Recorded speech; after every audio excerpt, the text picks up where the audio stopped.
आपका दोस्त अमन जोशी स्वागत करता हूं अपने YouTube चैनल में। और आज हम पढ़ेंगे चंद्रगुप्त द्वितीय, जिसकी उपाधि थी विक्रमादित्य। चंद्रगुप्त द्वितीय समुद्रगुप्त और उसकी पत्नी दैत्य देवी का पुत्र था। बचपन का नाम इसके देवराज था और जो इसका सिक्कों पर नाम अंकित था वो है देवगुप्त।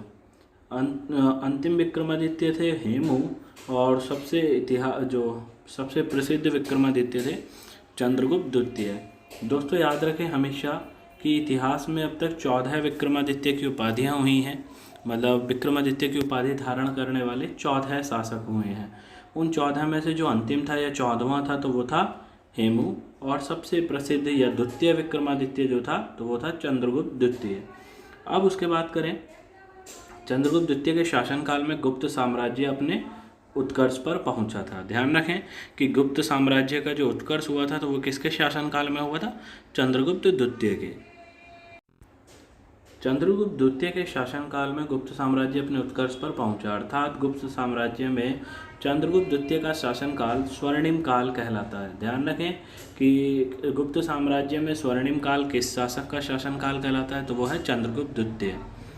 चंद्रगुप्त द्वितीय ने साम्राज्य विस्तार युद्ध और वैवाहिक संबंधों द्वारा किया है। ध्यान रखें कि चंद्रगुप्त द्वितीय ने साम्राज्य विस्तार किन तरीकों से किया था? तो युद्ध और वैवाहिक तरीकों से। इसने अपनी पुत्री प्रभावती का विवाह वाकाटक शासक रुद्रसेन द्वितीय से, जो रुद्रसेन द्वितीय था वाकाटक का शासक, उससे कराया था।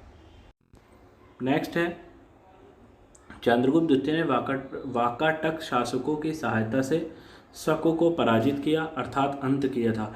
तो प्रश्न बनेगा कि शक शासकों का अंत किस गुप्त शासक ने किया था? तो वो था चंद्रगुप्त द्वितीय। और इस विजय के उपलक्ष्य में चंद्रगुप्त द्वितीय ने चांदी के सिक्के चलाए थे। बहुत ही महत्वपूर्ण जीत रही थी ये चंद्रगुप्त द्वितीय की, कि शक शासकों का भारत में जो अंत किया था वो किया था चंद्रगुप्त द्वितीय ने वाकाटक शासकों की सहायता से।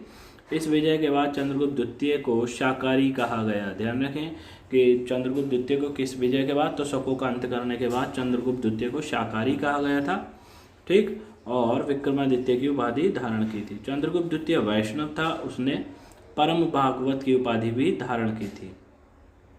चंद्रगुप्त द्वितीय के समय में ही चीनी यात्री, जो चीनी बौद्ध यात्री था फाहियान, वो भारत आया था। बहुत ही महत्वपूर्ण प्रश्न है कि चंद्रगुप्त के समय में, जो चंद्रगुप्त द्वितीय था उसके समय में फाहियान भारत आया था। 399 में आया था और 414 में वापसी चला गया था फाहियान।